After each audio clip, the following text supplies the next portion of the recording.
John 1:29 says, "The very next day John saw Jesus coming to be baptized. And John cried out, 'Look, there he is, God's Lamb. He will take away the sins of the world.'" If you read this in most other texts, it says, "Behold, God's Lamb." What John is saying here is so amazing. He screams to say, look, or behold, turn your attention from everything else that is going on right now and turn it to Jesus, because He is the one who you should behold now that you have seen Him from now on. What we take from this text is that we are to continually behold the Lamb, the one who took away the sins of the world when He died on the cross. There's a guy named Eric Gilmore, and I talk about him a lot. I've watched him for years, and he says, it's not behave, but behold.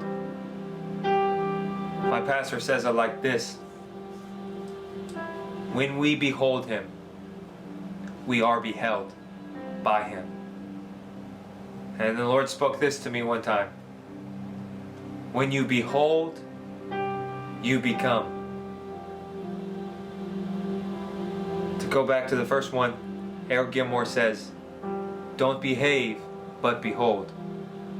Here in this text, when we seen Jesus, when John seen Jesus and he said, behold the Lamb, it's no longer when Jesus died and rose again. It was no longer about in the Old Testament and before He died and resurrected. It was all about behaving. It was all about following a strict doctrine, strict rules and guidelines. But once Jesus died and resurrected, it became about beholding Him. And when we behold Him, we become like Him. And when we behold Him, we no longer even have to worry about behaving, because His nature becomes ours, because He lives within us.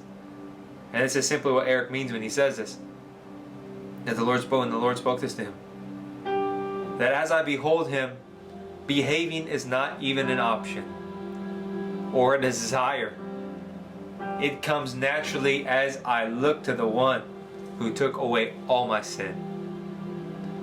When my pastor says, when you behold, you're beheld, this is saying that as I behold Jesus, He beholds me in His eye as I behold Him. And He holds me and covers me with Him in His mercy and love, in His grace, in His sweet divine presence of who He is. He wraps Himself around me and holds me. I am beheld by Him. He covers me with all of Him, with His kisses, with His love, with His embrace, with the very person of Himself. He wraps Himself around me as I behold Him continually. And then the one He said to me, when you behold, you become. And in all of these, in our beholding, we will become like the one we behold. So quit beholding anything else that's not Jesus. Anything that we behold and look to that is not Jesus, we must do away with. Because if we are beholding the things that are not Him, we become these things. And we do not want to become anything but like the person of Christ as He dispenses His life in us and through us. So behold Him. Always and eternally behold the Lamb. I love you guys. God bless you.